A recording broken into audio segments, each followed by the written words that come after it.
Hey, Hey, I'm Sybil Erie, and I'm Rose Nocturne. and we're the Ghost Maidens.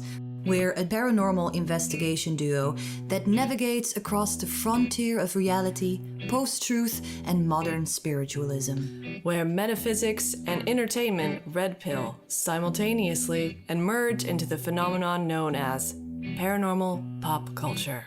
Being the true millennials we are, we made a podcast called Ghosts and...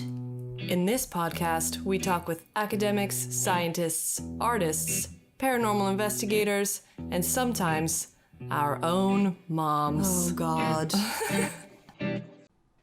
This is Ghosts and the Apocalypse. And Jason Louv is an all-round fascinating guy. He's an author, a wizard, and a cultural theorist. He's written 8 best-selling books, one of which we've gotten hold of.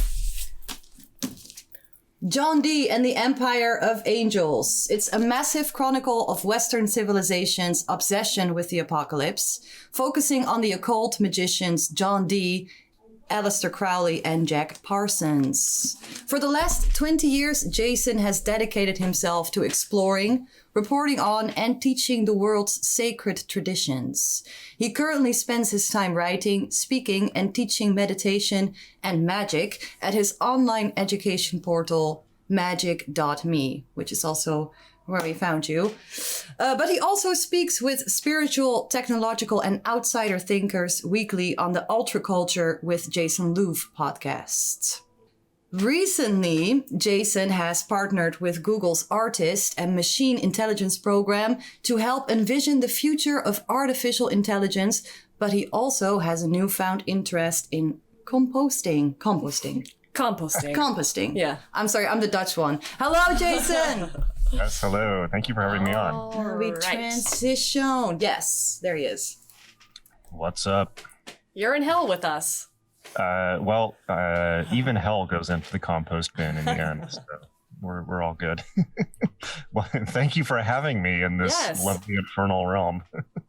Yes, I think we have a shared obsession, although you go a little bit further. Mm-hmm. Eric Davis, yeah, and John Dee. But every time we were researching something, or we were interested in something, or we wanted to know something, we always came across John Dee.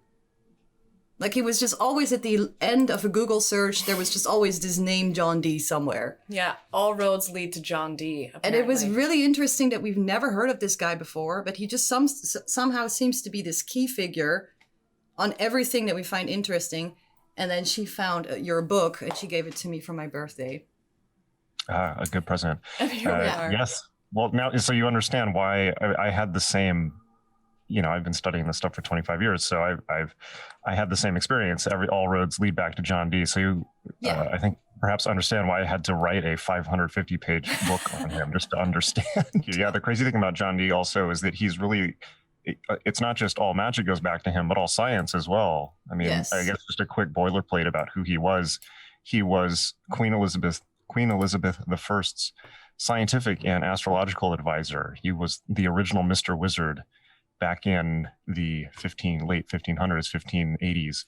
And he basically was the single person that more or less lifted Europe out of the Dark Ages into the scientific era, which is a tremendous feat on its own. I mean, he is pretty much single-handedly responsible for turning England into a naval power, laying the groundwork for the British Empire. He is responsible for popularizing mathematics and laying the groundwork for the scientific revolution to happen. And if that wasn't enough, as if basically inventing the entire modern world wasn't enough, he also was super into the idea of contacting angels, and actually claimed that a lot of his ideas, including the idea that there should be a naval British Empire and that there should be a scientific revolution, came from angels. So if that's not, and in addition to that, he was actually the original 007. He was an intelligence agent for the British Crown. Yeah. And he actually had the moniker 007 in the British Secret Service. So Like an you know, occult, what a guy, right? James Bond working Absolutely. for the Queen. Yeah. What could be cooler, right? So cool. Why isn't there a movie about him? Why? So for the people who don't know John Dee, I'm going to try to dumb it down. John Dee was a guy working for Queen Elizabeth, Astrologer, yes. astrologer, Yeah. and he talked with angels because he had a mission to restore humankind to its original state. You have to help me a little bit here, Jason. Okay, well, yes. Yeah. So that's probably the thing that is most difficult for modern people to understand, which is that in our world, we think of science and technology as progressing into the future, and we're constantly discovering new things and going towards, I don't know, infinite progress, infinite better. But during the during the Renaissance, they thought about science as going back, which is hard to understand for us because we think of it as progress. But in the way of thinking at the time, people were still very religious. So they felt that humanity already knew everything prior to the fall from the Garden of Eden. So they saw science as a spiritual quest to return to God and recover all of humanity's lost knowledge. Because if you still are in a religious society and you believe that everything comes from God, well, then you can learn everything by asking God, basically, right?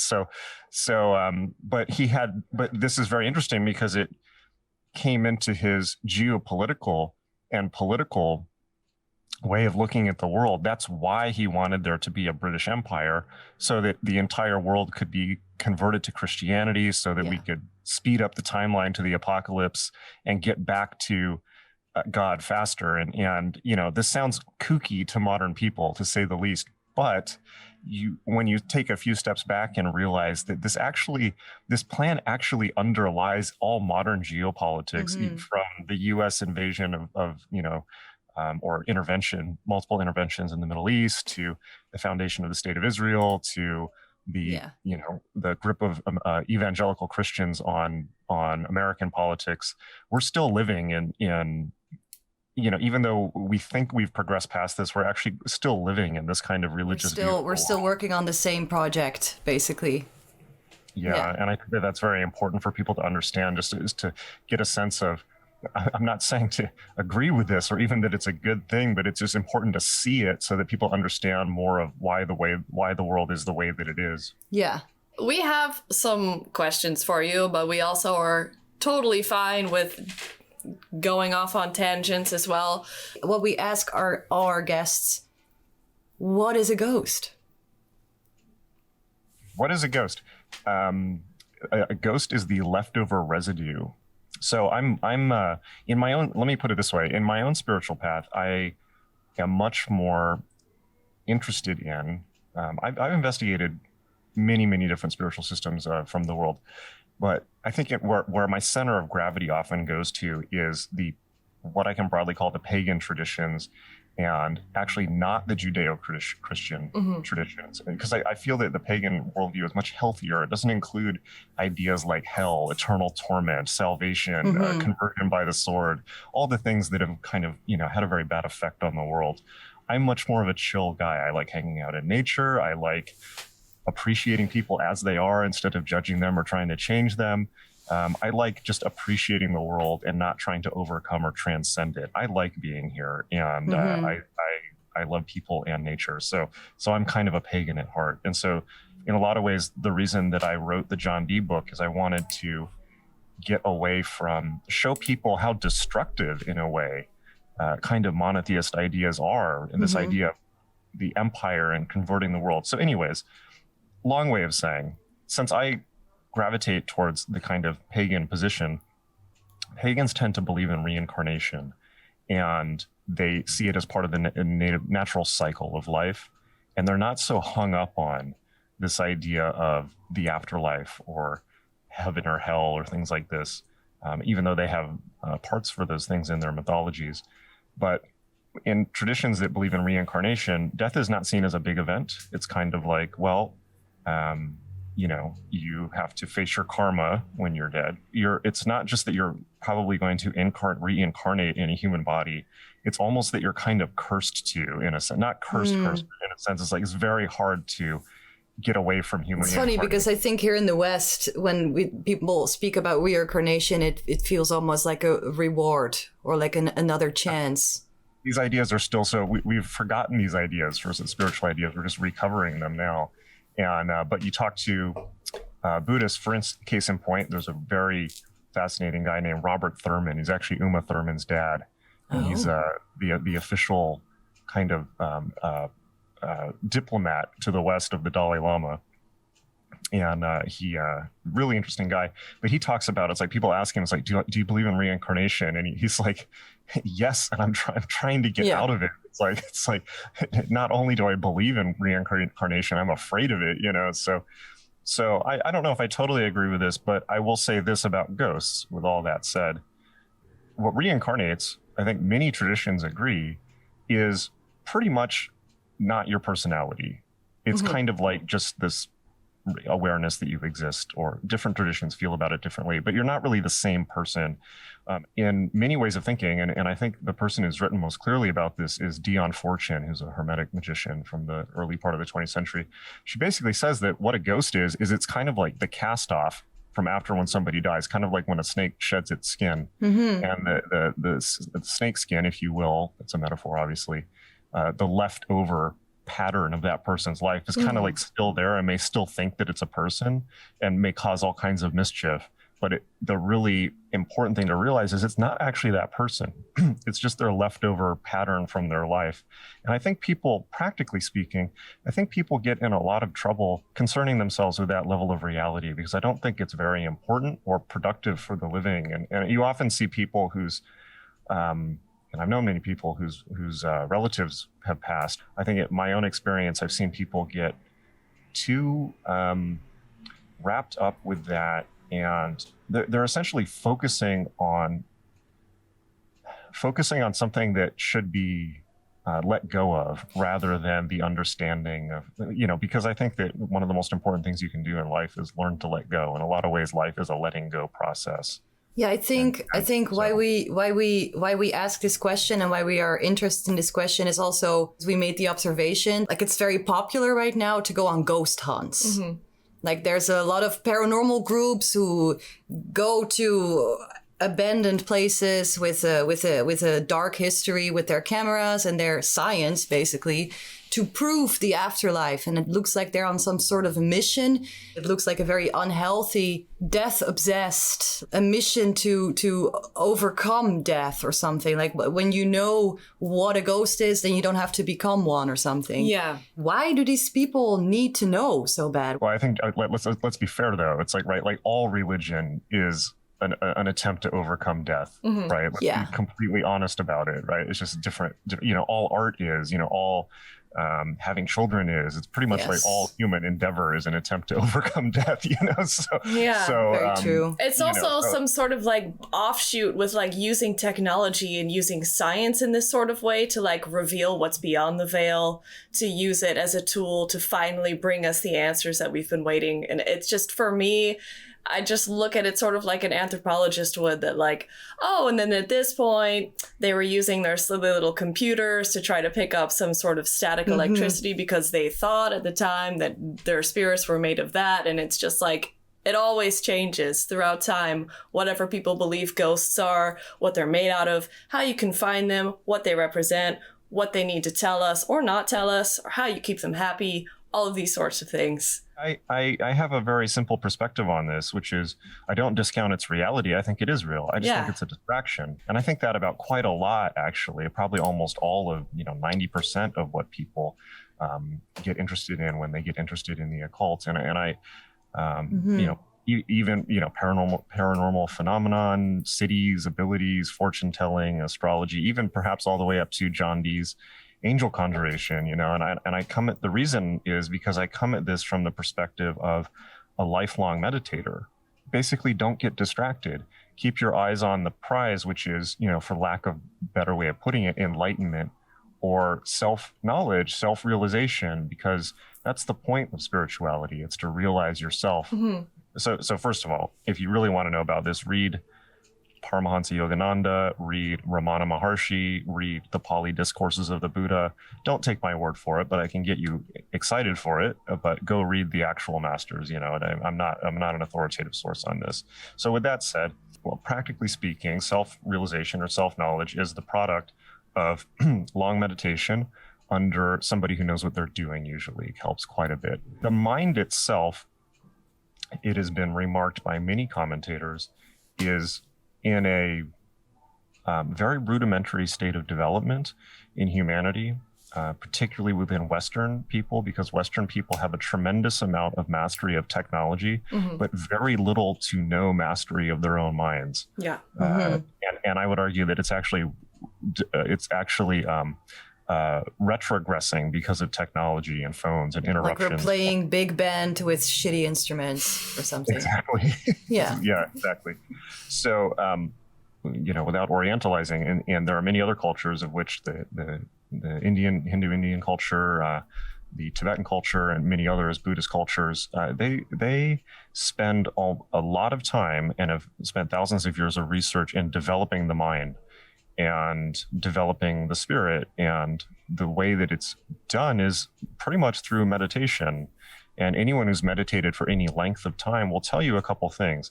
They'll tell you that they experience all these things. For instance, spirits, ghosts, astral travel, fortune telling, precognition, synchronicity, all that stuff. And they'll also tell you that that's kindergarten. It's a distraction. It's like it kind of passes like something that you see out the window and then goes, and it's just not nearly as interesting or fruitful as delving, as what I describe it as is delving into the almost infinitely deep pool of yourself, which ultimately becomes merges with the transcendent universe. And this is what it's all about. And so I would say that self-realization is a path and a series of stages that one gets to through the practice of long meditation. And this, I think, is more important and more necessary for people than ever before. And it's not least of which is because we have technology that is capable of destroying the planet many times over, from nuclear bombs to now artificial intelligence, which is perhaps even worse. Bio warfare, as we may be seeing right now, and we're certainly seeing how bad something like that could be. And yet, what wisdom do we have to deal with these things? I mean, we've forsaken religion. I mean, and a religious dogma won't get you that far probably, but at least it gives you an ethical and moral code, which people seem to lack now also. But we certainly don't have the techniques of developing one's soul, one's wisdom, one's humanity. I don't know. That's what I think the world really needs. And it's not just about de-stressing. People think that meditation is about like, oh, I'm stressed, I need to stop and listen to some nice music and Deepak Chopra. It's like, well, that's great to begin, but meditation is really, it's a serious skill with serious stages and steps, and it's like athletics. And I teach this at my school, magick.me. So how long have you been teaching meditation? I've been teaching meditation since the early 2000s, but I've been doing magick.me since 2015, so it's coming up on 6 years now. You also, you call yourself a wizard. So you also teach magic? Yes, I do. I teach everything. You're an internet priest or like internet wizard. I don't do weddings or birthday parties. Yeah. Not yet. People probably think like, oh, a wizard from the Harry Potter generation, like Hogwarts. Yeah, good marketing, right? I mean, it tweaks people. But okay, great. So there actually is such a thing as the Western magical tradition, which is a secret tradition in Western culture, which John Dee is both probably the exemplar and perhaps the progenitor in its current form. But so we talked about meditation, which is going internally, right? And going deeper and deeper and deeper into understanding oneself. Magic is reversing it. It's going out and manifesting into the world, right? It's deciding, for instance, who am I? Who am I really? And you have to discover that through meditation. What do I want to do with this life? really, you know. And how do I want to live? Who do I want in my life? Where do I want to be? What do I want my days to be like? And then manifesting that.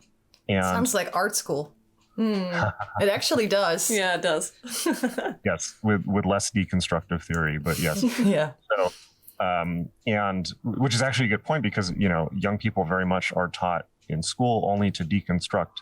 They're not taught how to construct a life. And so it's not as simple as sitting in a cave meditating. You know, it's like nice work if you can get it, but very few of us can. We have to make a living in the world. And so magic is a set of techniques for manifesting the life that you truly want to live, that's in accord with spiritual truth as you understand it. And it's and critically, it's like DIY. It's like DIY spirituality. I don't tell people what to believe. I don't give them a belief system. I don't give them, you know, in fact, I just give them tools offered from many belief systems around the world.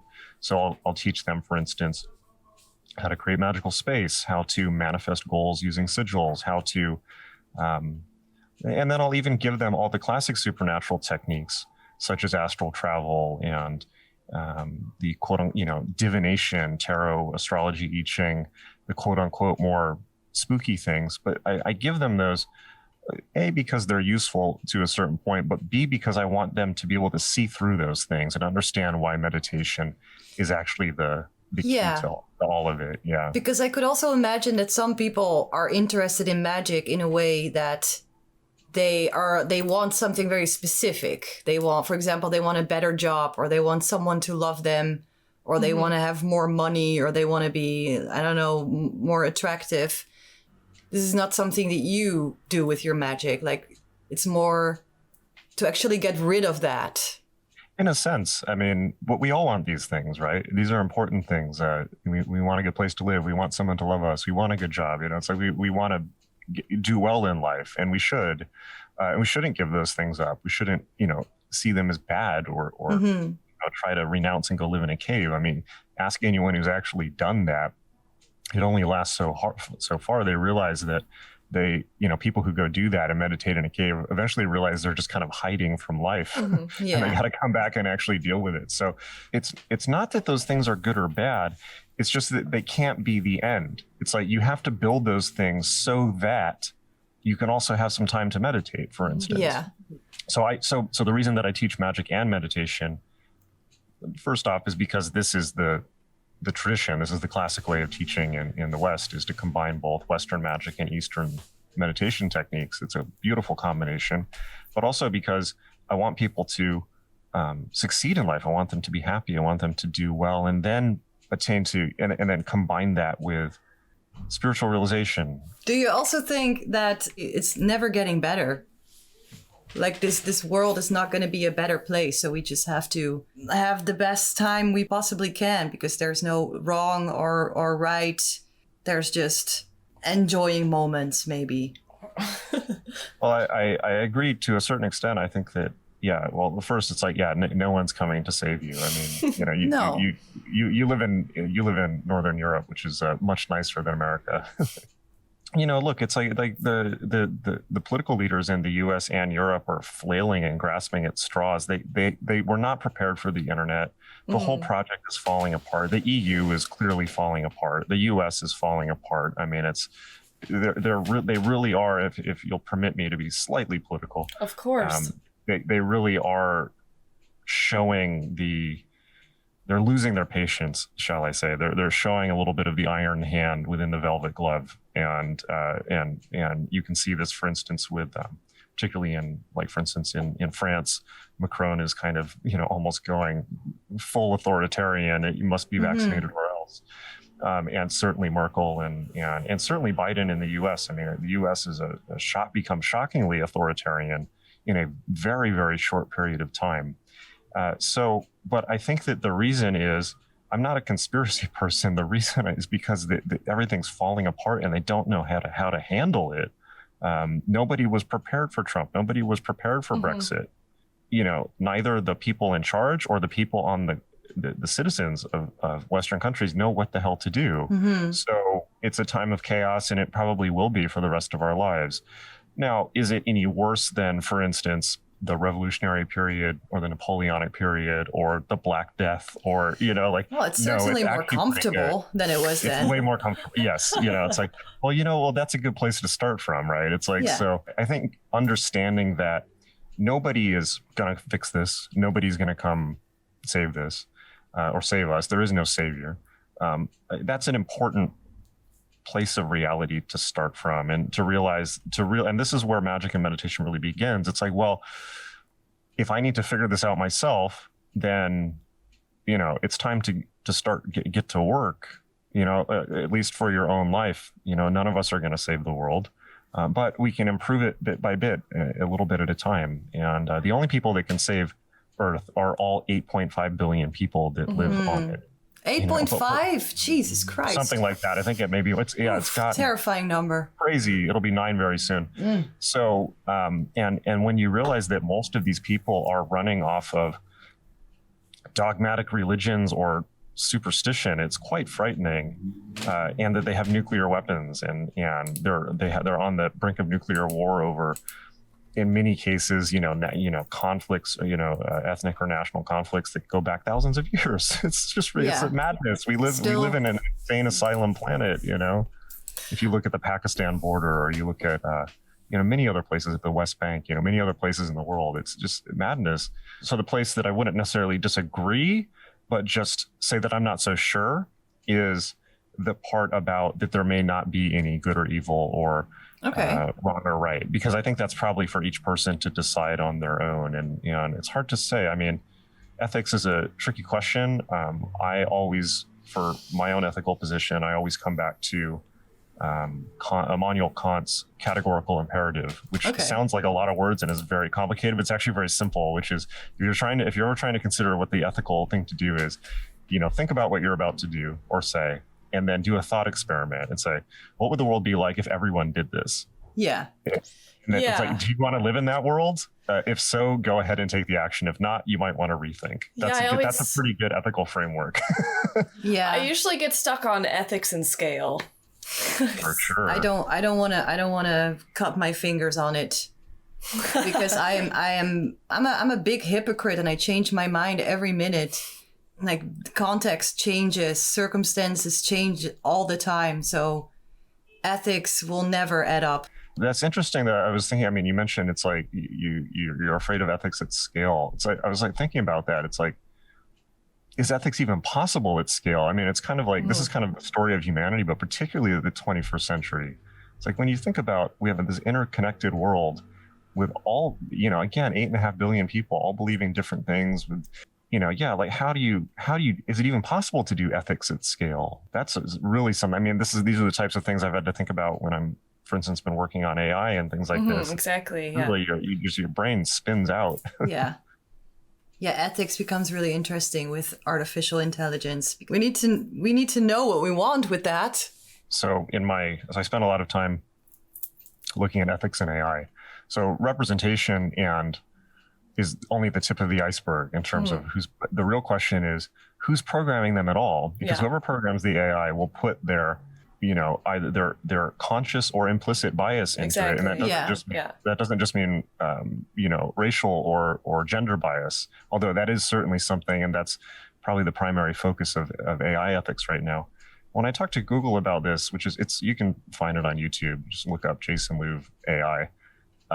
Basically what I said to them was, we really need to be very clear about the ethical framework that goes into AI, because whatever goes in there is going to be replicated and is going to be taken out of our control, because if you know about AI, is basically they develop evolutionary algorithms. They get the ability to reprogram themselves. Yeah. So whatever that seed, that fundamental kernel that goes in there of how it approaches the world, we're kind of stuck with it. And so essentially what I said is, program it with Buddhist ethics, because Buddhist ethics see the whole world as a network of interconnected beings that are all precious and in a sense equally valid, and must be treated with, the entire network must be treated with compassion. And I feel that this is the best model we have as a species for AI. What I said that they should not do is program it like the Jehovah of the Old Testament. The vengeful God. Yes, which is this idea that underlies all Western civilization. That this idea, and this is what the John Dee book is about. It's like this idea of dualism of good people and bad people, which perhaps we're getting at with your comment about good and bad. It's like, well, as soon as you make divisions, it's like, well, then you can go conquer and destroy. We can see it in the treatment of Palestinian refugees. We can see it in a lot of places. We don't want to bring this old idea of this dominator, because you can see how easily an AI could be programmed to think and act like that. And essentially what I'm saying is the unconscious bias, the implicit bias of Western civilization itself is towards this Old Testament story or the new. If you don't actively act against it, then it will just slip in there probably. Yeah, absolutely. This dominator idea, which we got the British Empire from, this idea that allowed us to colonize indigenous people. And it's, you don't want to program AIs with nuclear access with that shit. No. Pardon my language. No. This is Twitch. Use all the language you want. Yeah. Oh, okay, great. Yeah.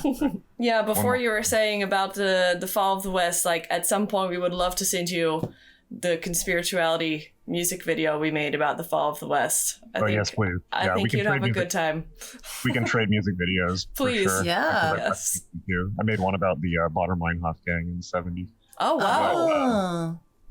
Someone in chat has a question saying, what about AI and conflict of human and animal lives? I think he's asking, like, how can you ever engineer AI if it's going to have a conflict of human and animal lives? Like the trolley. I think you mean like the trolley scenario. Like, if you treat animal and human lives the same, is that even possible? I think he's asking. I mean, it's like they shouldn't let me program it because I would just say, we'll favor the animals.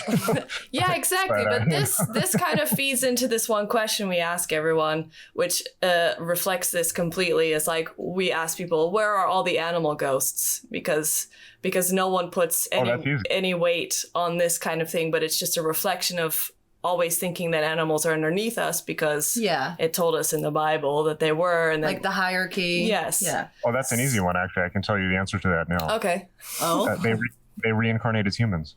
Oh. All of them? Where do you think, I mean, it's like, where do you think, we've more than doubled the population of the planet since the 60s. And where do you think all those new consciousnesses are coming from?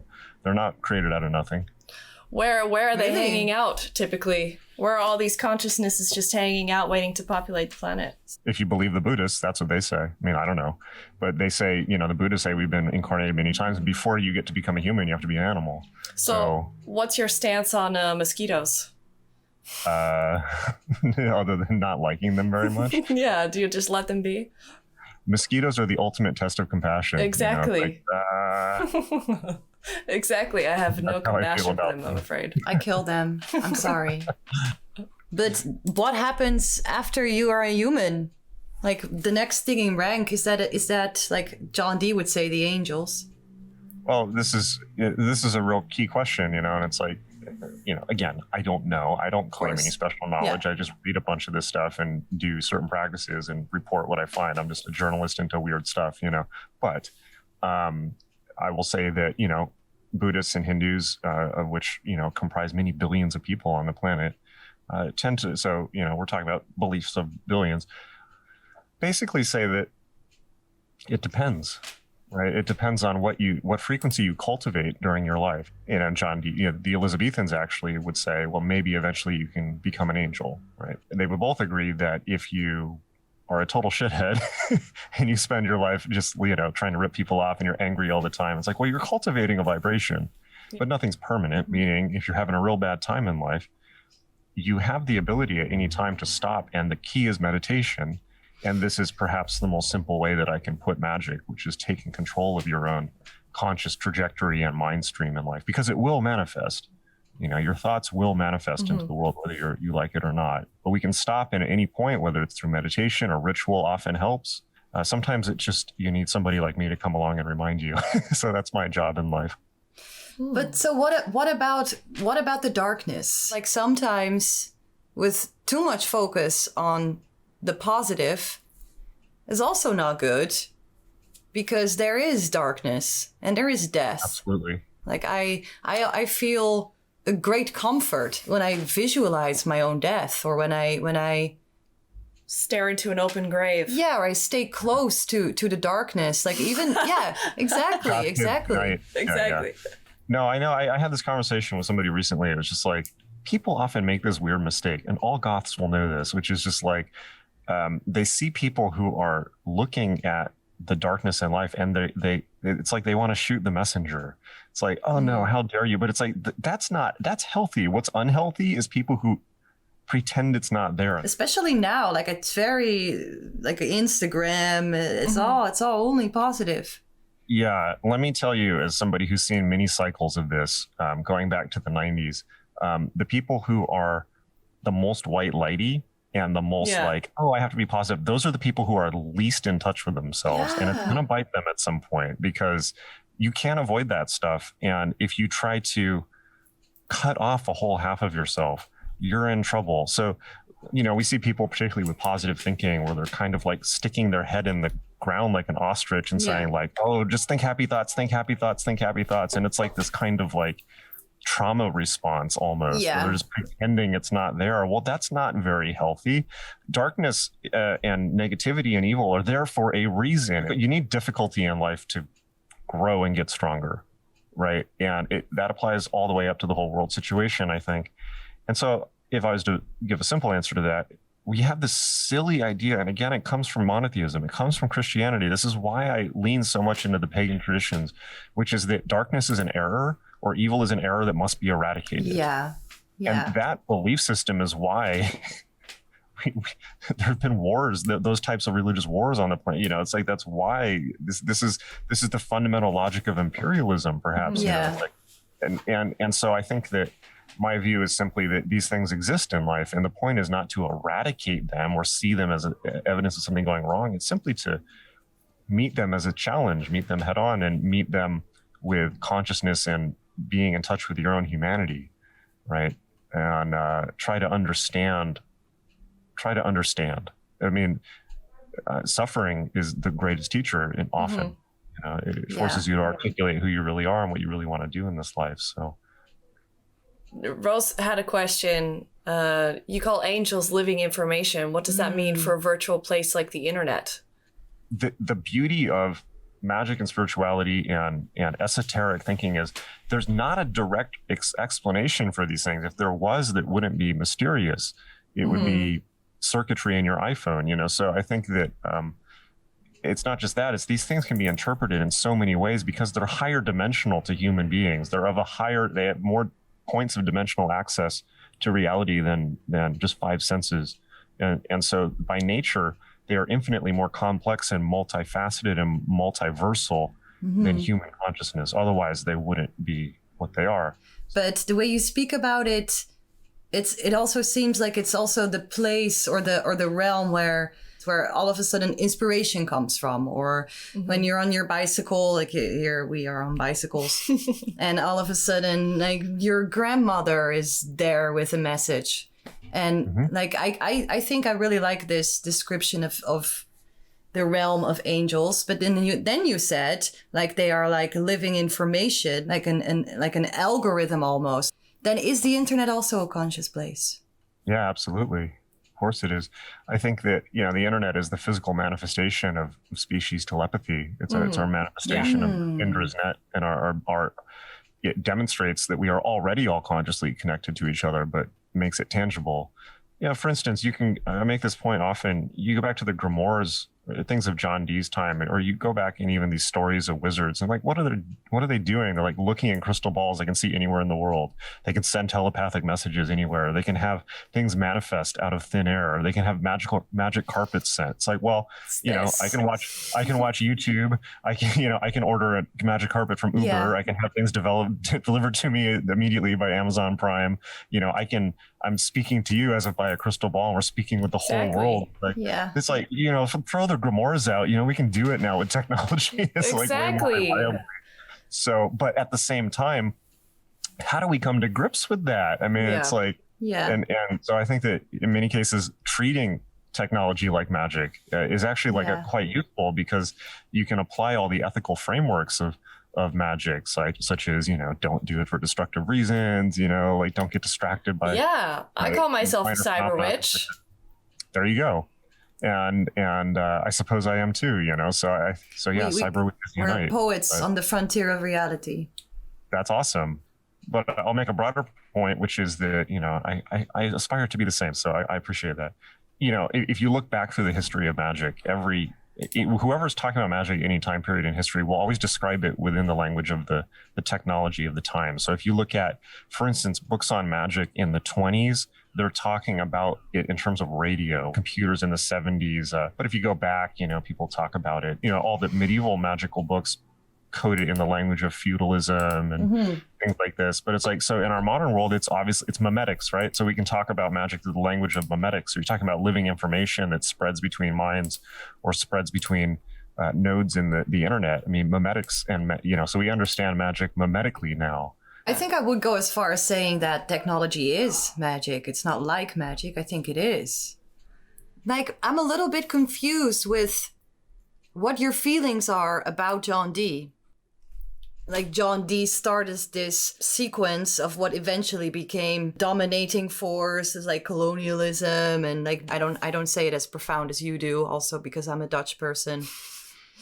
But I'm American. So. You also seem to like him. You also seem to be like him a little bit, even.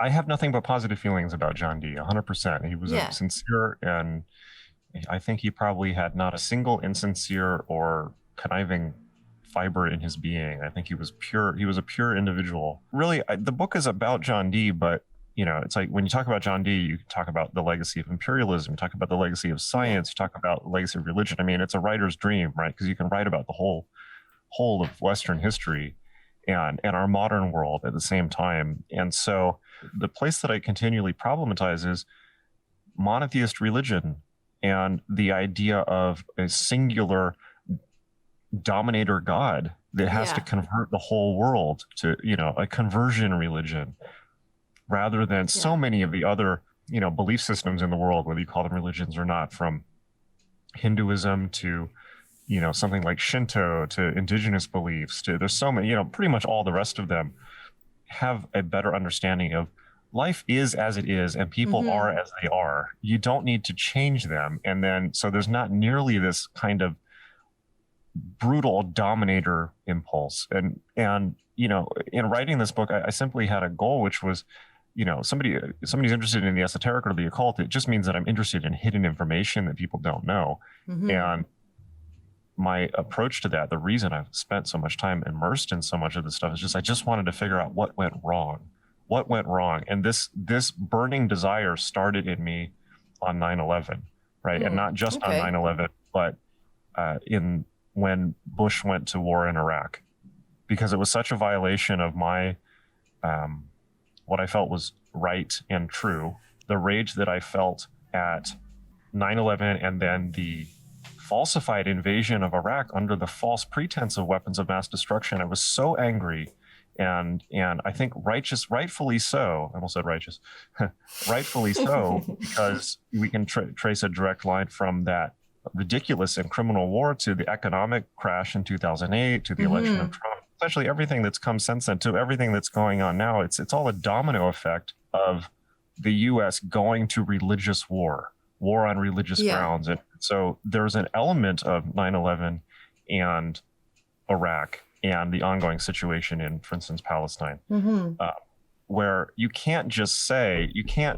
like I began from the place of making the Chomskyite argument of, well, this is a war for oil, this is a war for empire, but that only explains so much, because it's actually a religious war. There's a spiritual and religious component to it. Who are the players? Radical Islam, the radical American evangelicals, Israel. It's like people with an apocalyptic religious narrative. It's a religious war. It's an ideological war. And I know that the left in America, certainly in Europe, but also in America, is very post-Marxist and very much historical materialist, and doesn't want to analyze these things. They don't want to admit that people might actually believe religious ideologies that motivate them. The world has collapsed into medieval warfare, and that so much was taken from that. If you remember the 90s, we had rave culture, we had the hope of the internet would be a good thing. We had this idea that there was going to be this kind of global love-in, if you will. It's kind of like global ecstasy, party. like party. Yeah, exactly. It's like, that's what I wanted, it's like, that's awesome. But no, we had to go back to this ridiculous like desert god tribal warfare nonsense. And so where are the raves we've been promised?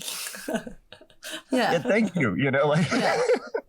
So I just decided to just beat my forehead against it, and I've been doing that for 20 years now, and it's like, that's how I ended up in this position. It's like, well, what went wrong? It's like, you just end up digging further and further back into the DNA. It's like, that's how I end up with like, it turns out there's like literally like wizards like summoning angels to like build a British Empire and things like that. And then you like, arrived in the workroom with John Dee and Edward Kelly, two men staring into a scrying crystal.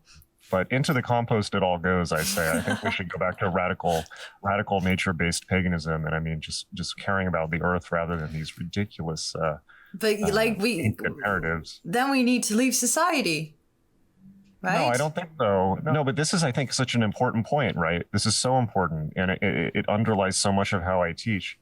In the 60s, people were like, oh, we got to drop out of society and like build communes and go back to the land. Well, all of those communes failed.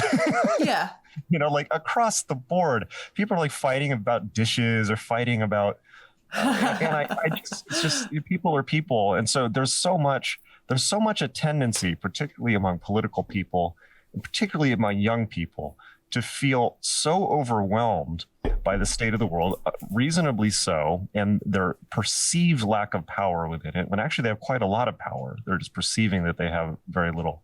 That they want to say, well, I want to get away from this. I'm going to go back to nature. I'm going to live off the land. I'm going to drop out of society. We saw that in the 60s. It's either that or video games. Right. That's actually a really good point, though. No, I haven't thought about that. It's like gamer culture, and I love games too. I mean, it's like, that is kind of like a modern drug dropout culture. But my general point is, it's too defeatist of a narrative. The idea, it's like, oh, we're gonna, on the left, people are saying, it's like, well, we need to, have temporary autonomous zones. We need to drop out. We need to have communes. And then even on the right, you hear in America, people on the right talk about, oh, we need to secede and things like this. It's just, it's defeatist. People have so much, they have the power of gods now, just with technology. Just getting on YouTube, you can learn anything. You can get on Wikipedia, you can get on Khan Academy on the internet, and almost everything that I have learned that I've done in terms of building a business and things like that. I built this magick.me. When I started it, I built it off a laptop, riding the city bus and on extended bathroom breaks at my terrible dead end job. And anyone can do that. So I encourage people. This is pretty much all that I do, actually. It's like, I encourage people to look for places that they are powerful, not that they're not. Because you can get into the whole conspiracy trip, and people who are real deep into conspiracies, I tell them, I'm not saying none of this stuff isn't true, because some of it probably is. But what I tell them is, but what you're doing with your life is looking for reasons why you're powerless. Yeah, I wanted to know what your favorite video game was. Ah, good one. Oh, Metal Gear Solid 5. Yeah, that's my favorite recently. It's PS4 or Xbox. It's kind of like a open world military simulator, but it is very cartoony and, Japanese, and done by Hideo Kojima, who's like the greatest video game designer ever. Yes. I love that game. I'm catching up on a lot of classics though. Let's see, other ones. Last of Us 2, awesome. That I think that's better than like 80% of Netflix shows out there. Let's see, what else? Right now I'm playing Red Dead. I'm finally playing both Red Dead Redemption 2 and Grand Theft Auto 5, which are okay, but GTA 5 just reminds me of being in LA, so it's too stressful. And I love Red Dead 2, but it's kind of slow. But I played through maybe half of it. I quite enjoy it. I feel it's actually quite therapeutic for me, because in the game it teaches you to constantly like say hello and give compliments to strangers, and I found that actually affecting my like helping me be less of a shut-in. It actually helped me in real life. Because you're a cowboy and it's like cowboy values. So you're like, howdy, ma'am. Yeah, okay, yeah. I love that. Yeah, you can play it as a bad guy too, but I always play the good guy. Oh yeah, altruistic. Okay. Oh, that's interesting. I always play the bad characters. The dark character. Yeah. Perhaps this says something. I don't know. For sure. There's like I have a book that's many like Avatar psychology. About Avatar psychology. Yeah. Oh, that sounds really interesting. And I'd have to say my favorite games over a broad period of time are Zelda Ocarina of Time and also Skyrim Elder Scrolls. Oh yeah. You are 5 years younger than me. I like Papers, Please. Yeah. Oh, Papers, Please is interesting. Yeah. Just rejecting people at the border. That's a brutal game. I love it. All the rules. There's so many rules. I love it. I just recommend both Last of Us titles, including the first one. I feel that Last of Us, the first one, actually, in a way, I felt made me a better person and said something to me about my own humanity. And I hadn't experienced that really from a video game before. And in terms of very deep, very, very deep human questions about taking on the burden, like the question of taking on the burden, no spoilers, but taking on the burden of a lie or even taking on the burden of unethical behavior to protect another person. But that said, I think that we're just now, and those games are the current best examples. But we're just now kind of crossing the uncanny valley a little bit where, for a couple reasons. One is money, right? The game industry is now way bigger than the movie industry, right? And it's, I lived in LA for 11 years and I see how moribund the film, not independent film, which is always exciting, but mainstream film is just, they keep remaking the same things over and over and over again, and they're just making them worse. And with no story. And I know writers who, I knew the late short story writer Dennis Etchison, who died recently. Is one of probably the best horror short story writer of the 20th century. The guy's begging his students to buy him a sandwich. Meanwhile, they're making Transformers 4. It's like how much, great writers aren't expensive. Hollywood is morally and intellectually bankrupt, but the game industry is, I think, there's more money there, and there's more creativity, and there's more interesting storytelling beginning to happen. I think that I've had such immersive artistic experiences with games like those, that I have had more a sense of artistic satisfaction with, certainly than, like a show on Netflix or something like that. Yeah.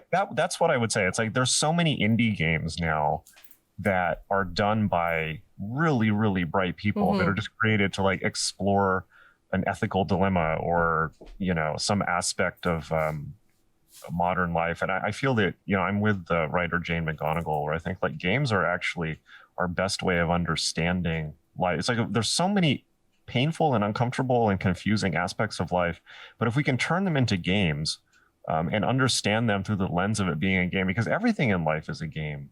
And I would be curious to see, like, for example, you play a game in 10 hours, but it actually covers a minute.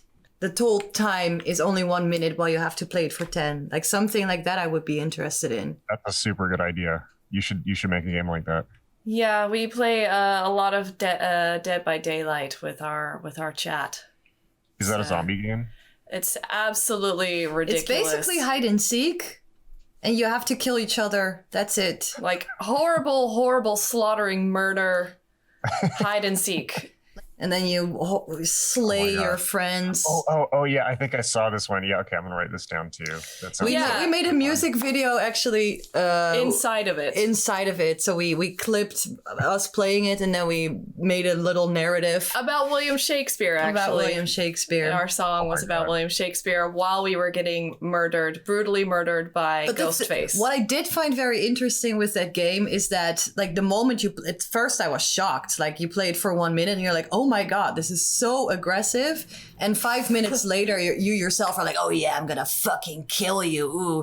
So it's like you transform into this this bloodthirsty murderer yourself, and it's weirdly sexual. Yeah, then it becomes immediately sexual when you're talking to everyone. Like, you're just like, I'm gonna hook you, daddy. Get ready. Yeah, and it's fun. It's fun to play it with your friends, to be like, I'm gonna fucking murder you. It's like, it's so weird, this psychological transformation that you make in only a minute into bloodthirsty murderer, and you slave for entertainment. It sounds like it's very enjoyable also. It's very enjoyable. And I find that very interesting, but this is also an example of a game that there's no story. There's not really a narrative. It's just like a very simple concept, like you murder that guy. Murder your friends. It tells you something about your own nature in a way, I suppose. Yeah. But I think everyone's nature. Yeah. I don't know. Because you can play survivor or killer. It's up to you. So interesting. So do you find that people normally pick one, or they switch back and forth? They pick one. They always pick one. See, it's like these things tell us interesting things about ourselves. It's like the the Stanford prison experiment.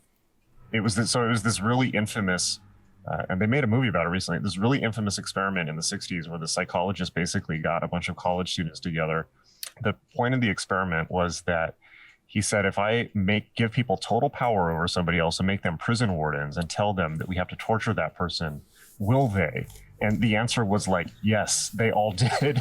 Yeah. And these were like, like real meek, like 60s college students and kind of like hippies and things like that. But they like, as soon as they got a chance, it was like, yeah, like shock this, MF but it caused like some severe lasting psychological trauma to all the people.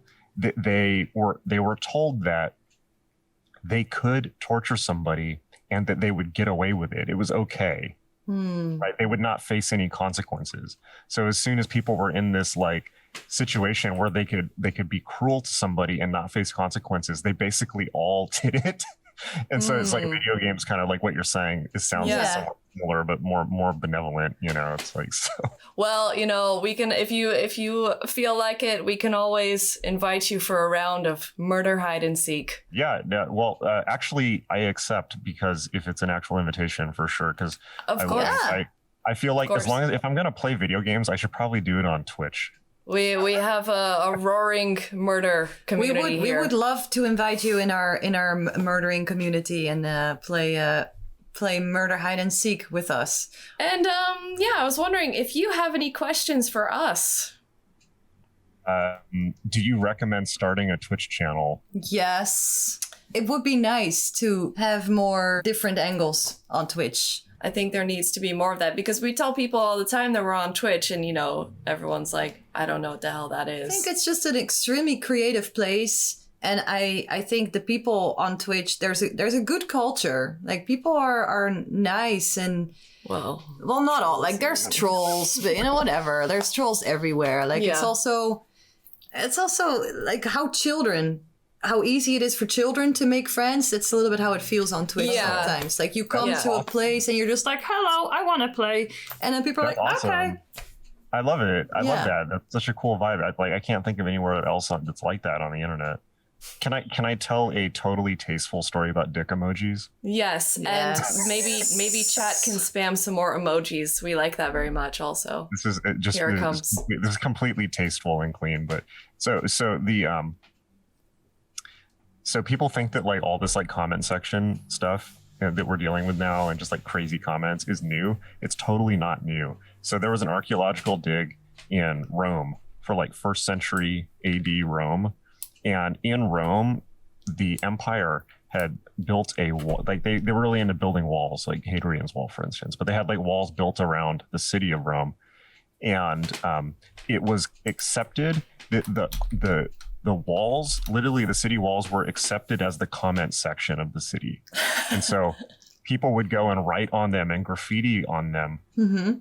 And it was just like, and the politicians were like, that's the public space. Like, you can let off steam there. You can do whatever. You're not going to get punished. It's cool. Because they, like all healthy civilizations, understood that people need a space to just like spout off and let off steam, or it will erupt in violence somewhere else. Which is why it's so, this is a good lesson for people now, because people think that if they just censor and cut off all negative comments, they can get rid of it. It's like, no, it's going to fester and come out somewhere else. So like any culture has to like allow for burn off. So anyway, so they dug up parts of this wall, and it's just like literally people drawing dicks all over it. Oh, yeah, yeah. that's like the first thing eternal. On the moon, they did right? on Mars. On They drew a Mars. dick on Mars. Oh yeah, with I saw that. Like, It's like, of course. yeah, you know, it's like, you know, so it's nothing new, funnily enough. No, and Rose was also making some comparisons with Twitch and like the Oh yeah, with the Greek tragedy tradition, like the choir in the Greek tragedies was just always they were singing, and they were singing the mood of what was happening in the tragedy. So for example, like the king kills his son in battle. And then this choir would express like, oh no, who's gonna be the new king now? That was the song. And basically this emote wall that we have here, like people just expressing their emotions here, is basically still the same thing. And just with like the laughing tape, like when you watch a comedy and people laugh. Yeah. The laugh track, exactly the same thing. So we haven't changed at all. Just our aesthetic changed.